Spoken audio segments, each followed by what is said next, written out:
The odds were stacked against me. I won anyway. Because I win. You won because you got lucky. Guys like you always think other people get lucky. I don't get lucky. I make my own luck. And in this case, it's bleeding you dry.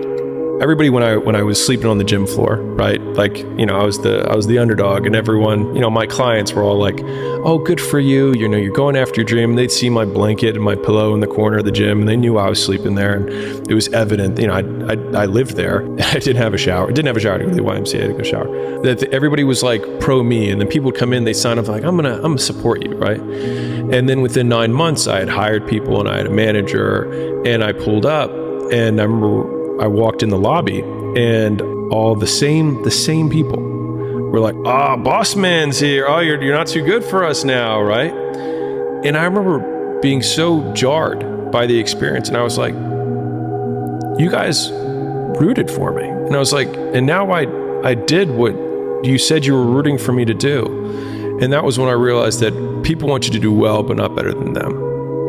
The one thing that made me who I am today is being vulnerable. It's breaking myself down to the absolute rock bottom and being able to tell people who I am.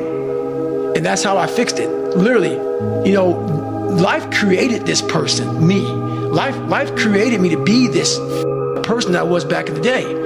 And I had to realize, man, that's okay, man. It's not my fault. Now I gotta go back and fix this though. Mm-hmm. So a lot of this isn't your fault, why you do some things you do, why you feel the way you feel.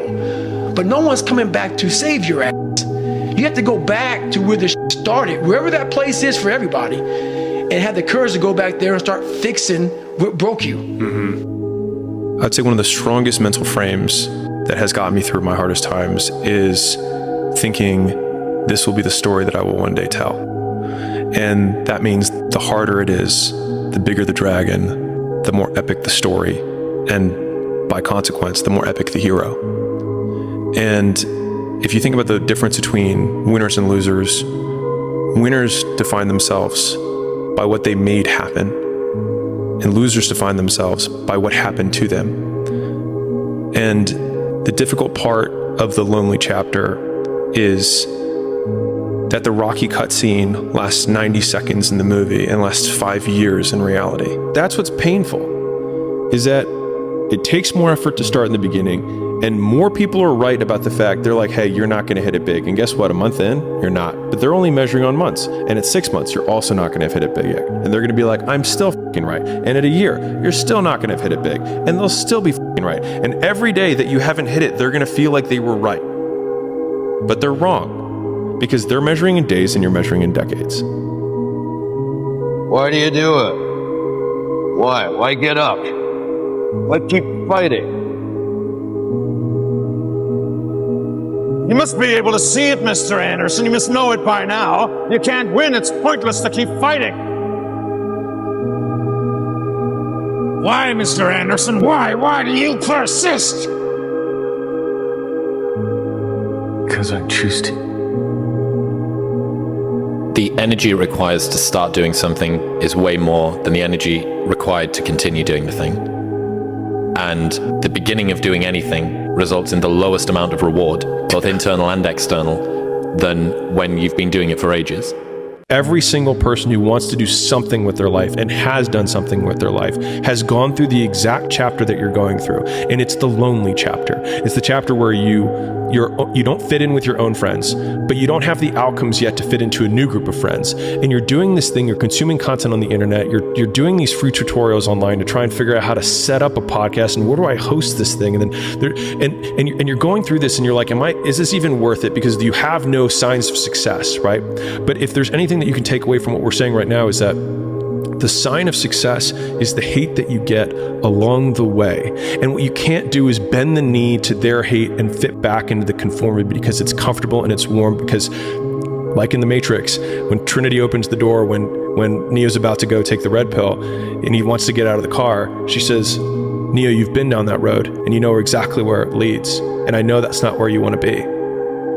And then he closes the door. Like right now, this moment that you're going through is Trinity opening the door and being like, you could go back, but then you'd have to remember exactly what the reason was that you decided not to go out to begin with, just because you listen to this podcast and you consume this content, and you're like, I can do more than this. Like, because you are starting to live in some of that hell where you look in the mirror and you're like, I can do more. And you start to see the person that you could be. And you're like, this does start to feel like hell.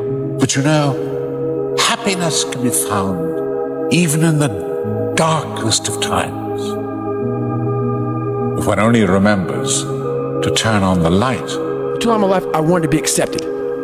Growing up, I lied, I fucked what I could. Be my friend, be my buddy. That weak ass shit. I found out through this path of life, who is David Goggins? Who am I? So going through all, I did it alone. There was no trophy on the wall, on the mantle. That trophy's in my brain. No one helped me get there. No one paid my bills. No one did shit for me. No one ran those miles, lost that weight. Went through it. I suffered on my own and developed this man who said, it's who I am, man. A very competitive, ultra competitive dude that take it what you want, man. You start putting yourself in situations that suck, you'll find yourself. There's 1,000 ways to say this, but listen, because I'm only going to say it once. I fought for it because no one gave it to me, because it was just me alone in the gym, me alone in the mirror, me alone in my head. No one did it for me. I worked for it, and I'm never going to let someone else take that from me. Many people want to be exceptional, but they're afraid of being an exception. I think it's such a It's wanting an outcome without the requirement that the outcome has. And so we can't do the same thing that everyone else approves of and then somehow get a different outcome that everyone else does. If you have a belief and you can't explain why you believe it, it's not yours, it's someone else's. The biggest thing you have to do is shut off technology.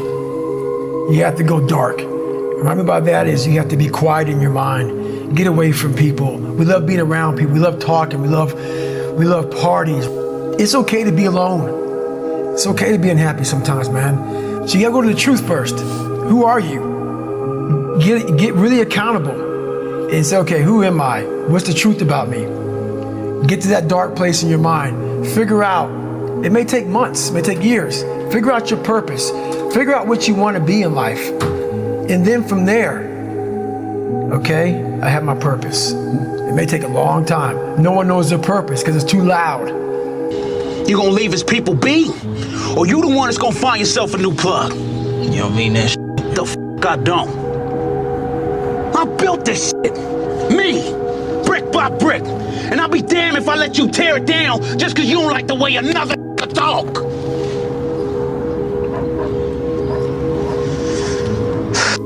The superpower of learning to be alone and enjoying it.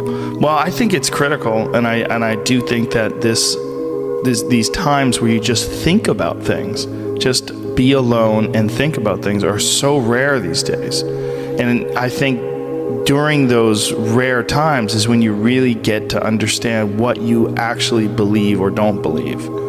Admit it, you aren't like them, you're not even close. So I came up with this idea a couple of weeks ago called the lonely chapter. I f***ing love it. So there is a period in everybody's journey where they are so different because they've started to do new things that they no longer fit in with their old set of friends. But they're not sufficiently developed that they've gained their new set of friends. And they're unsure. Should I go back? Should I lean back into getting a bag in with the boys on a weekend? Is that the highest, way that I can live my life passion forward? Because that's what everybody else does. And all of my friends are taking the piss. Oh, not drinking again. Too good for us, are we? Not going out again this week. Oh, okay. Well, enjoy staying in home and reading. Fucking nerd. So you're going to feel the pain of being ostracized from the group of friends that you used to have.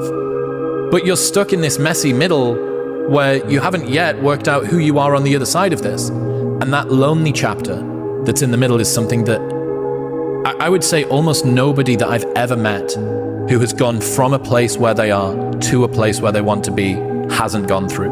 Most people walk around parroting other people's words for the vast majority of their lives. And so they basically act as recorders, where they clicked record at one point of their life and then they click play in another time in their life, and they're just clicking record, play, record, play, record, play over and over again.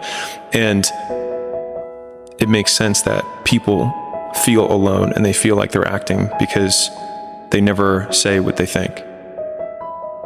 And as a result, they also sound like everyone else because they were never themselves to begin with. I just want more. I just want more. I just want to be successful, and I want to be able to take care of the people that I love, and I want to be able to, be a service. The goal, you don't want to be comfortable. I feel like as a man, if you're comfortable, that's a bad sign. No man should ever be comfortable. I think the problem is people don't really value life. I wake up, it's a blessing to be alive. Every time I pray, I be like, thank you, God, for another day of life. Thank you, God, for another chance to get it right. People died today. And that's a sign of favor. I don't think people understand, when you wake up, you're favored. If I can just walk one more mile after being in the worst shape of my entire life, this would change everything for me mentally going forward. From this kid who came from dirt, nothing, who couldn't read until he was a junior in high school and is now here. I walked a mile. I said, maybe I can walk one more mile. Maybe I can walk another mile. At mile 81, my ex-wife looked at me and said, you're not gonna make the time. When your mind knows it's not going to quit, and this is what I found out, this is my 40% rule. When your mind knows it's not going to quit, your body will adapt to whatever is in front of it. I ended up running 20 more miles. I did 101 miles in 19 hours and 6 minutes. And that one day changed, 19 hours. It wasn't SEAL training, it wasn't Ranger School, it wasn't Delta Force, it wasn't any of that crap I went through. It was this 19 hours and 6 minutes that forever changed my life, to know that we as human beings are capable of anything. And we don't need any special kind of parents or tools to get there. So I end you with this. Don't stop when you're tired, stop when you're done. Thank you very much. No one is patient. And for you to lose weight, for you to stop drinking, whatever the hell you're going through, it takes a lot of patience, a lot of time, and a lot of pitfalls, a lot of plateaus. You're gonna hit so many plateaus. If you don't know how to get around that plateau, it's not gonna happen fast. Like everyone else, you want to learn the way to win, but never to accept the way to lose, to accept defeat. To learn to die is to be liberated from it. So when tomorrow comes, you must free your ambitious mind and learn the art of dying. Every hardship that you encounter, if you reframe it as the story that you will someday tell to yourself of the person that you've become based on the dragons you've slain and the obstacles you've overcome, then I think that makes those obstacles a unique opportunity for self-improvement, because we can be grateful for these things. I think 𝐁𝐚𝐭 has a whole bit on this where whenever something bad happens, he says good. And I think that's a great trained response, because if something bad happens, my trained response isn't good, it's I will tell this story someday. And so I think if you have that frame, then everything serves you. Because if something good happens, cool. If something bad happens, it'll be a story that I will someday tell. Because it assumes that you will live through it, and it assumes that you will eventually figure it out. And so then you can't lose, as long as you don't quit.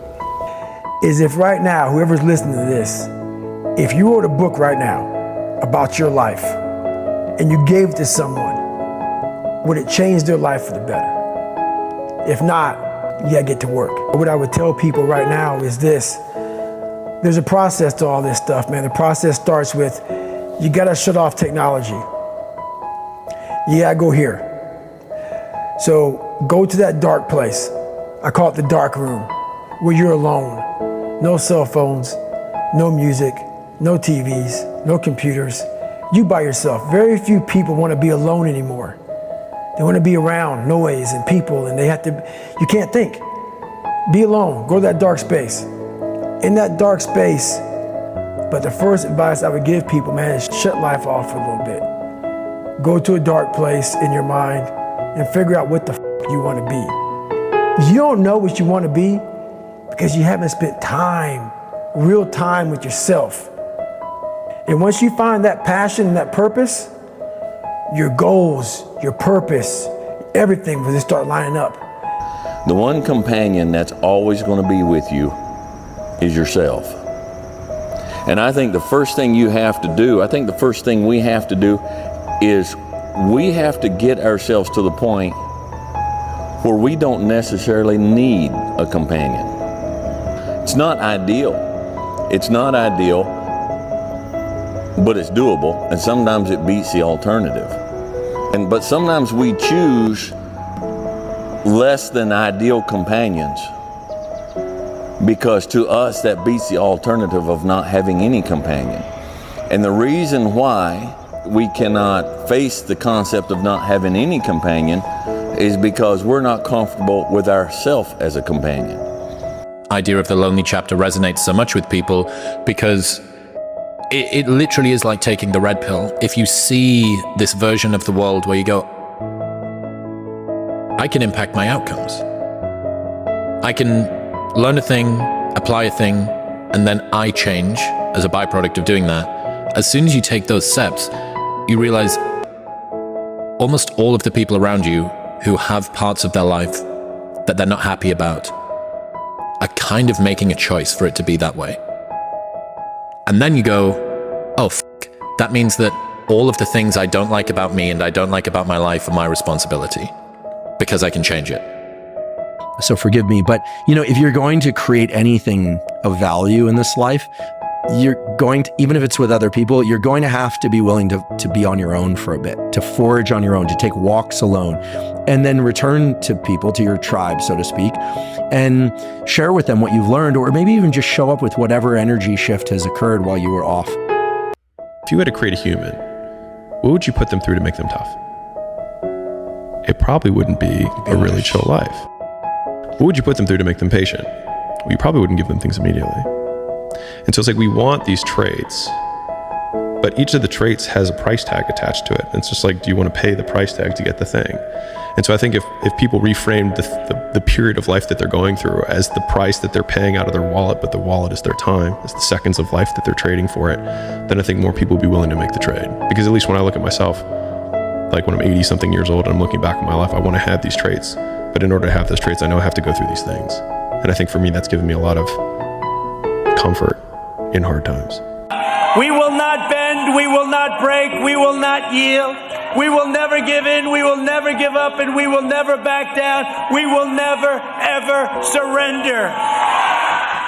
When you're built different than everybody else and you have this desire for more and this desire for achievement and this desire to win, everybody else looks at you like you're f***ed up.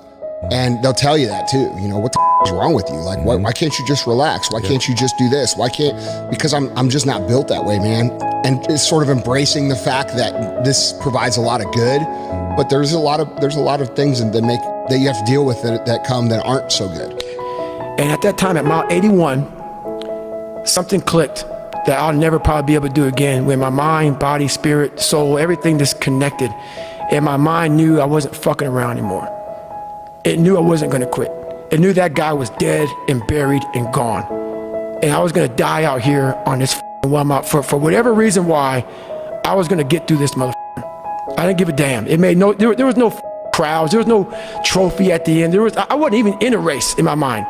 It was nothing. And it was me against me. And I used all these different dark places to start bringing out light and just going deeper and deeper.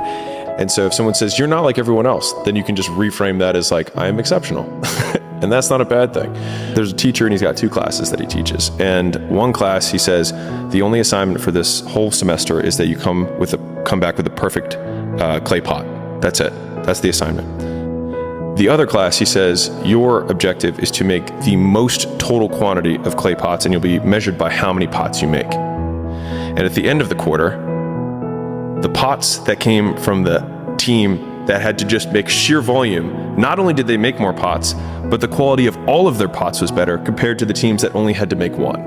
And it just underlines the biggest lesson that I've learned in my life, which is that volume negates luck, is that you can try to be lucky and pick the one perfect thing and try and make it, but if you don't want to try and be lucky, you can just do so much work that you will brute force your way to figuring it out. Like if you do 1,000 podcasts, you'll be pretty good at podcasts, right? But if you try to say, okay, you're brand new, And all you have to do is make one perfect podcast. The problem is that you don't have the perspective from which to make a judgment to say what is good.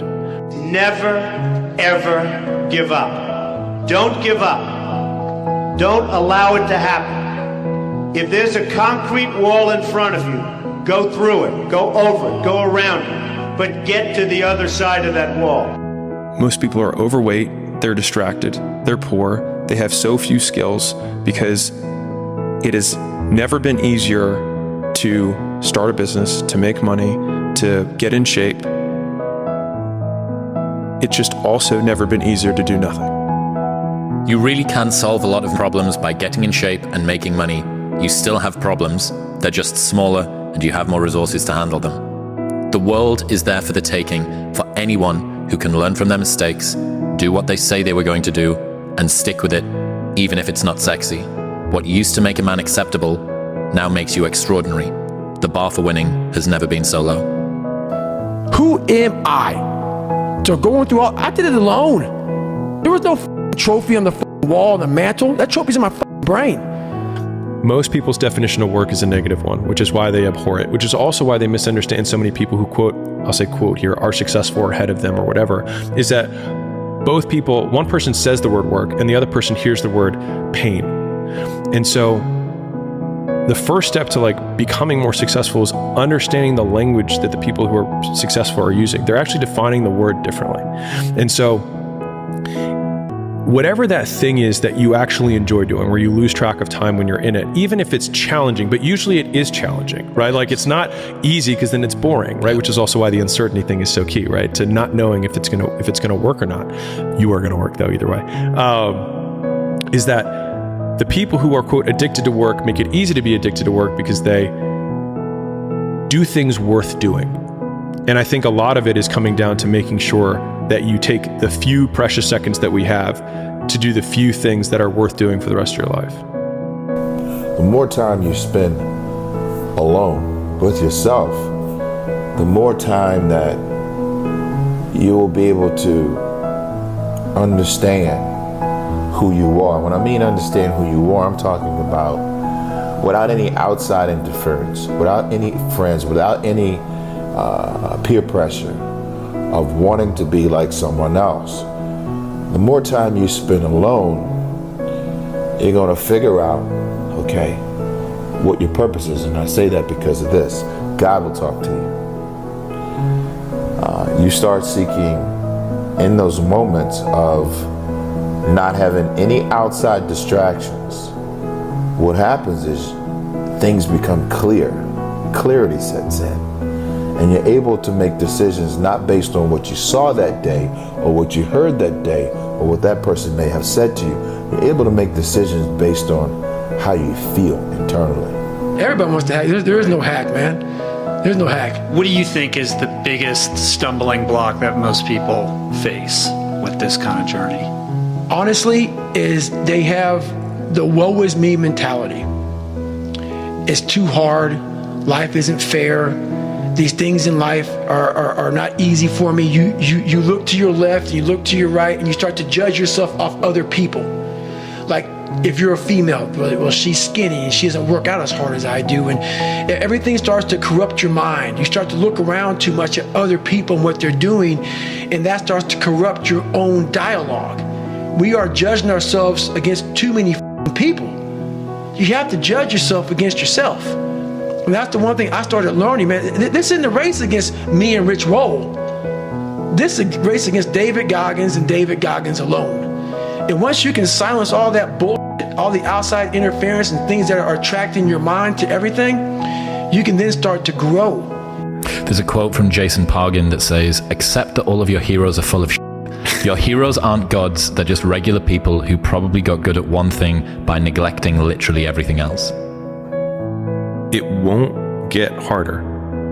Like, this is the hardest part.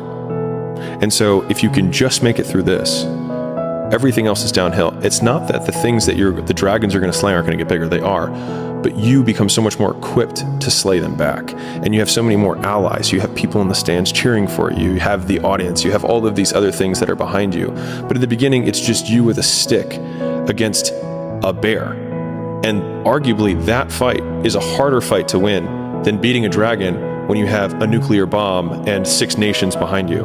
And so it's not even like the size of the hardship, it's just also the resources and how few of them you have, and how so much of the beginning is literally burning the one thing you have, which is time. Because you have no leverage. You don't have the money to pay other people to help you. You don't have the resources to go like get someone no one can learn it for you. It's like there's a lot of the things that we care about a lot, like no one can work out for you. It doesn't matter how much money you have. No one can learn skills for you. And so in the early days, like it feels so painful because you're like, you look around to see who can help you, and then you're like, fuck, it's me again. That whenever I'm down, I'm like, oh, hang on, motherfucker. Oh, you know the truth. You know the truth. You know the darkness of the dungeons and the demons that fly. You know, and then from there, it's like, okay. You were there. You know this. There was no one there to pick up the rucksack, to pick up the boat, to pick up the log, to go in there. It was you. It was you. There was no pat in the back at 300, at 275, at 250, at 220. No, that was you. People are looking for that pat on the back. Where is it? Oh, I don't need it. Because what I've done is in the unseen work. So whenever it gets nasty, David Goggins goes, you had nobody anyway, motherfucker. Look around you. There was no team. It was you. There was no weight loss program or mom and dad waking you up saying you can do it, you can be better, trying to build belief. You built belief when you had nothing to get me to where I need to go. The stoic response to hate is to agree and one up. Sometimes in life when everything's going great for you and you don't know good from bad, you need to experience a little rain sometimes so you can enjoy the sunshine again. You don't want it. And that's the harsh reality. I can't give you shit. You can't give them shit. I can give you ideas. But at the end of the day, when I was losing the weight, I had to miserably wake up every morning in the cold, because it was Indiana, November when it started. I was miserable. This is your new life. Take it or leave it. And the only thing I won was being alone. And they think the whole life you think, oh, I'll just keep judging and keeping people at a distance. But guess what? There's this thing in the distance making you think, oh, that you win somehow, that I win somehow by doing that. I'm not saying you, I'm saying me. But then I get to the end of my life and I'll realize, you know what? I didn't win anything by doing that. That was a trick. You know, I want to be able to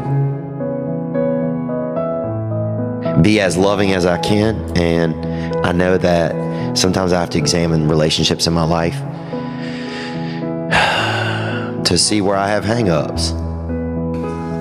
Time alone, again, will make you see who you are. And the third thing, it lets you see what will fit you, what's suitable for your life. Where is your sweet spot? What works for you? What are we optimizing for? What problem are we solving? It's my favorite. It's probably the number one most frequently asked question that I ask to our portfolio companies whenever we're about to do anything, which is what problem are we solving? If the problem that we're solving is that I want to be content, well, there's a lot of ways to do that. You don't need to do all these other things. If the problem you're solving is that you want to be the richest man in the world, well, you're going to have a lot of superiority complex. You're going to have a lot of crippling insecurity, and you're going to have a lot of impulse control, and you're going to have to wait a long time. Stop trying to get rich, get better. And if you get better, getting rich will happen as a consequence. Getting rich is an outcome. Getting better is an input. Warren Buffett said that the difference between really successful people and the most successful people is that the most successful people say no to almost everything. And I've tried to take that because it's so hard. And I think that a lot of it's so simple and so hard, which a lot of success habits are, which is like if you do the same thing for a very long period of time. He said success comes down to doing the obvious thing for an extraordinary period of time without convincing yourself you're smarter than you are. I'm astounded by how many people want to be spectacular in life but also want to be normal. By being normal, you are, by definition, aiming for average. Normal people get normal results. Exceptional people get exceptional results. You literally can't do what everyone else does and expect to not get what everyone else has got. By doing what everyone else does, you guarantee average results. Because I know every motherfucker ain't gonna do what I'm gonna do. So this is how you level up. I know there's a whole bunch of people that have the ability and just refuse to get off that couch. Refuse to study a few more hours, refuse to go deeper, to go further. And that's where I gain the advantage. This is a video I'm making for a young man who's struggling and said he was sick and tired of being poor and didn't know how to get out. You're gonna need to assume that luck isn't real or that it applies to everyone else but you. Because the only way you're gonna get out of your surroundings is by having something of value that other people want. And right now, the only thing you have is your time with low skills to trade, which is a hard game to play. You have to trade a lot of it only to get a little. One of the most important things, never, ever quit. Never quit. But I've watched some of the people grow. I've watched some of the most incredible, brilliant students, and they didn't make it like other people made it because they didn't have that drive. They didn't have that never give up ability. How I'm able to just extract dopamine, the good dopamine whenever I want. Man, I've trained 99% of my life alone. No one pat me on the back. I did all of the work alone. And while I'm still hard on myself, I know what I did. So whenever times get bad for me, people, all this, who's gonna carry the boats and luck? That's real. I hate that people know me for that guy, because that guy is not every day. Like when they see me, they want that energy. That's not me every day. I can extract it immediately when I need to, because when you train alone, and I lived alone for so many years in this misery, and you're able to get out of it by yourself, I can take myself to such a level of real passion and purpose. And like, the feeling I get is something I can't even explain by myself. I don't need anyone. That's why people come to me to motivate them. No one can motivate me. The bottom line is, no one's coming. No one. No one's coming to push you. No one's coming to tell you to turn the TV off. No one's coming to tell you to get out the door and exercise. Nobody's coming to tell you to apply for that job that you've always dreamt about. Nobody's coming to write the business plan for you. It's up to you. And because you're only ever going to do the things that you feel like doing right now or that feel good right now, unless you understand that you've got to parent yourself, you got to push yourself, you're not going to make your dreams come true. You're just not. We're not wired that way. You weren't born that way. You weren't that way when you were growing up, and you're certainly not that way as an adult. It's so easy to be great nowadays, my friend, because most people are weak. Most people don't want to go to that extra mile. Most people don't want to find that extra because it sucks. It's miserable. It's lonely. That's the only place to be. You always have to be the person who roots for you before everyone else does. And it's usually a single clap in the auditorium for a very long period of time.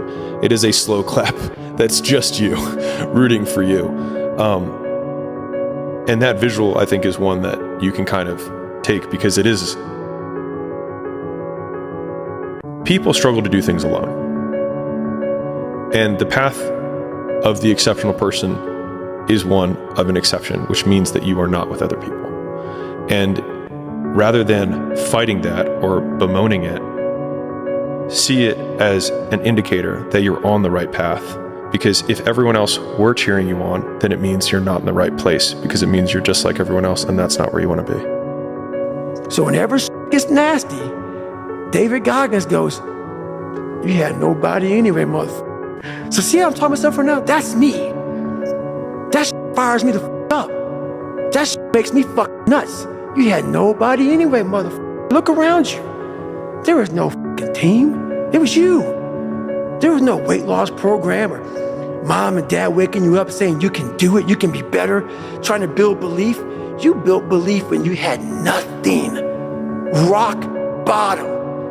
If life is a long journey of self-acceptance, I think the earlier you can accept your own peculiarities as just part of you, rather than trying to justify them or mold to the archetype that you think is acceptable within your social circle, at least for me, like there's this period of discomfort when you change anything because everyone around you wants you to fit within the label that they are comfortable with. But they also have the anchor of what you were before. Yeah, exactly. And so they try and like, people don't like that. And so they're like, no, I like you in this box. So just say, I know you're having a little thing right now. Don't worry, and they just want to shove you back into it.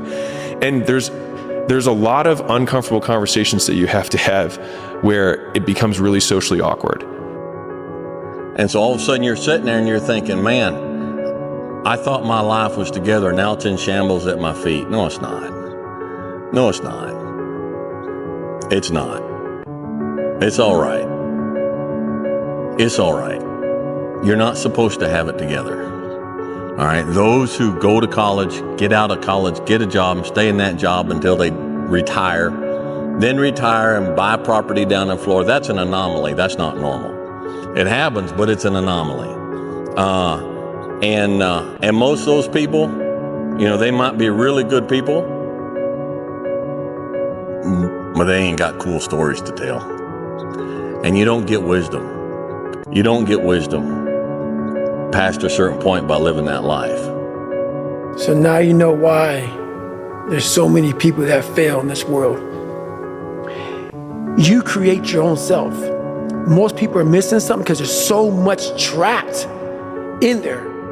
I don't even want to say potential. I think that's word used out too much too. There's so much in you that God or wherever the hell you believe in, or if you're an atheist, in you that you have not unlocked. That you walk around with this gorgeous wife or great husband and all this money, you're like, God, I feel like I'm missing something. Yeah, because it's about 75% of you is still in there. Still chained up because you just didn't want to find your willpower. Didn't want to find your soul, your will, your heart, your determination, your guts, your courage. Who cares? Let it go. And when you're young, that is so hard because you really don't know who you are yet, and you don't usually have the mature self-confidence to be strong enough to believe that you are unique and you are special. But don't worry what other people think. Be unique, be memorable, be confident, be proud, but mainly be you. Oftentimes, if it doesn't go our way, we don't see it as a blessing, right? If something happens, an experience, if it doesn't go the way we want it to go, oftentimes we don't consider that to be a blessing. But some of the greatest blessings in our lives are things that didn't turn out or work out the way that we wanted it to. You're not supposed to have it all together. You're not expected to have it all together. Anybody looks at you and says, hey man, what's wrong with you? How come you don't have everything figured out? They're a fool. Knowledge and experience and wisdom takes time. Wisdom comes from experience, and experience takes time. The more experience you have, the more you learn from that experience, the wiser you can get. If you haven't lived long enough to have a broad enough portfolio of experience, then you can't expect to have knowledge and wisdom. If you haven't gotten what you want, then you're not worthy of it, period. And that's okay. Now you can admit that you suck and improve. Better to know you're bad for a season than pretend you're good for a lifetime. You're not making as much money as you want because you're not as good as you think you are. You're not struggling from imposter syndrome. You're a student and pretending to be a teacher. No students say they feel like frauds for trying to learn. You're a fraud when you get up to teach the class and you've never done it. I think it's just giving yourself permission to suck. It's giving yourself permission to be unhappy. It's giving yourself permission to not achieve while you do for a long period of time. It's giving yourself permission to lose friends. It's giving yourself permission to do things that's different than people in your social circle or your age group are doing. It's giving you permission, giving yourself permission to be an exception so that you can become exceptional. And once you peel the crust, peel that crust away and see who you really are, you open your mind to a whole nother world. So I've opened my mind up to a whole nother world that most people can't even fathom because they haven't dug deep into their own personal problems. So people think I'm crazy because I found a whole nother way of living. I think they're crazy for never even trying to get to the other side of whatever's in front of them. When I wake up every day, there's only one voice I have to listen to. And so then it's like, just do it for me. What drives me today is being my best. And being my best is a never-ending journey. A lot of people call me obsessed. That's fine. I probably am obsessed. When you finally realize, like for me, that humble beginning I had, when you realize that I could have literally given up, and right now at 43, I could still be a 300-pound man spraying for cockroaches. It's truly amazing that a lot of us walk this planet Earth being a fraction of what we're capable of being. I look back on when I was 24 years old, and that could have been my 100%. If I chose to take the path of least resistance, that could have been my 100%. Never knowing that in that 300-pound body, the kid who couldn't read, all this other stuff, 4th grade reading level, is now a person that's been through almost every special ops training in the world, has broke several records, and has continued to grow. Once you realize what's on the other side of that, that will keep you, I'm the most driven person in the world, because I realized that I was leaving so much on the table. I was leaving so much on the table, never knowing that inside that fat guy was this person here. You be that warrior in that garden. And you stand strong. You be a strong man. You be a good man. And you just let the world rage around you. That most men live lives of quiet desperation. It's one of my favorite quotes ever because it's true. And I've been that guy. You're just in this world where you just can't wait to just run away. But the only way I could be this person now is if I took that chance when I was 21, when I was dead broke and had my cars repossessed and all that stuff. That's the only way you ever get where you want to go. You have to take a path that's dangerous. And most people want to take the safe path. And the safe path leaves you stuck in quiet desperation. Almost every time, it's hell. Your family's looking for that one guy right now. They're looking for that one guy who's strong, who's that pillar for the family in hard times. Make sure they look around and find you. These are the times right now for you to step up. Be that guy that can take anything. Reminder that if you want to be exceptional, you're going to be different from everyone else. That's what makes you exceptional. You can't fit in and also be exceptional. Both have discomfort. When you fit in, you have internal conflict because you're not being 100% you. When you're exceptional, you have external conflict because everyone sees you as different. Pick one. When your friends start to say, "You've changed," remember it's because they don't know how to say, "You've grown." You see that look right there? Don't ever let a man see you like that. Cause you give him the power over you. If you gotta take an L, you take it with your head up, chest out, like a man.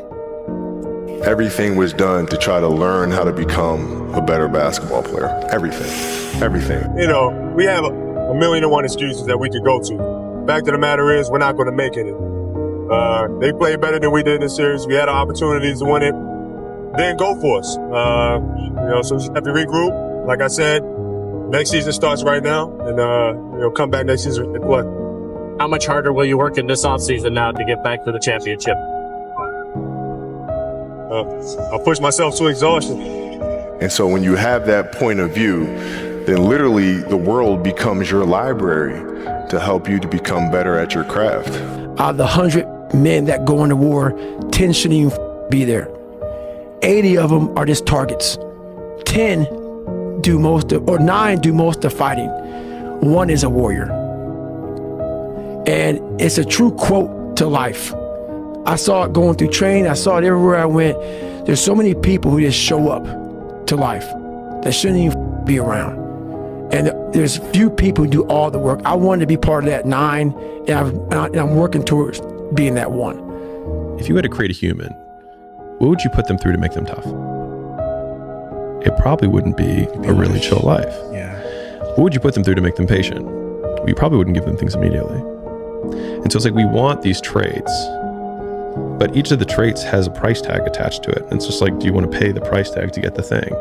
And so I think if people reframe the period of life that they're going through as the price that they're paying out of their wallet, but the wallet is their time, is the seconds of life that they're trading for it, then I think more people will be willing to make the trade. Because at least when I look at myself, like when I'm 80 something years old and I'm looking back on my life, I want to have these traits.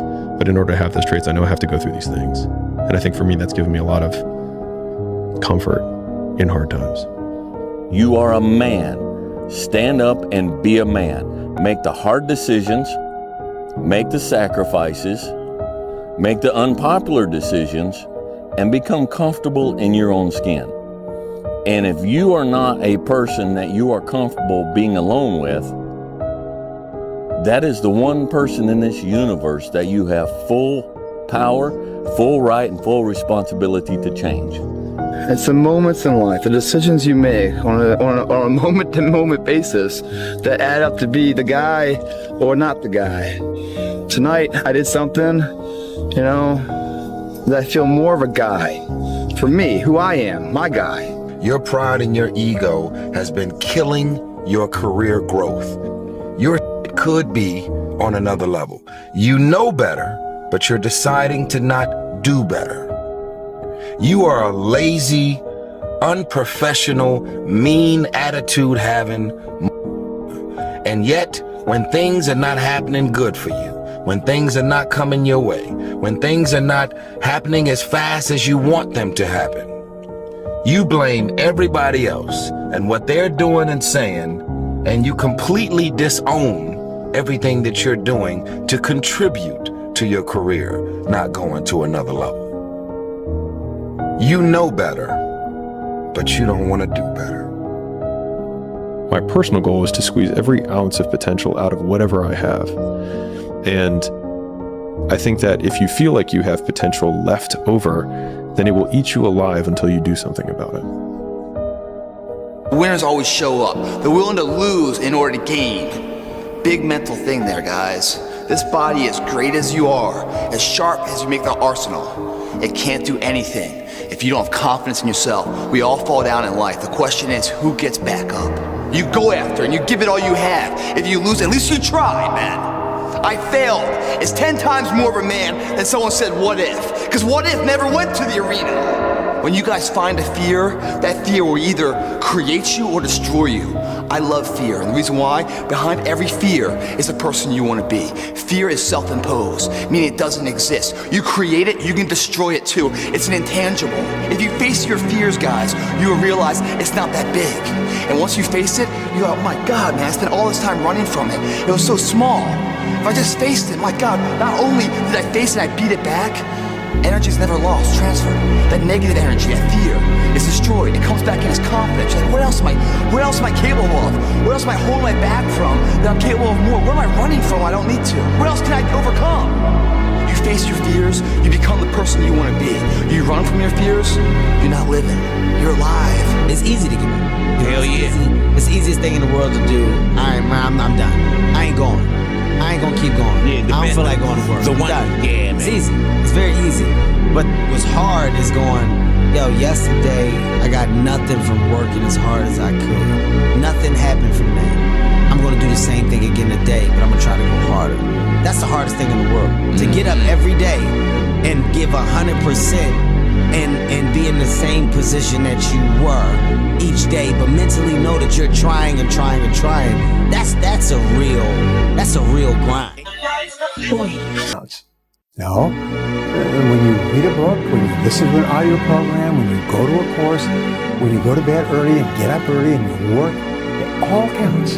If you haven't gotten what you want, then you're not worthy of it, period. And that's okay. Now you can admit that you suck and improve. Better to know you're bad for a season than pretend you're good for a lifetime. You're not making as much money as you want because you're not as good as you think you are. You're a student and pretending to be a teacher. No students say they feel like frauds for trying to learn. You're a fraud when you get up to teach the class and you've never done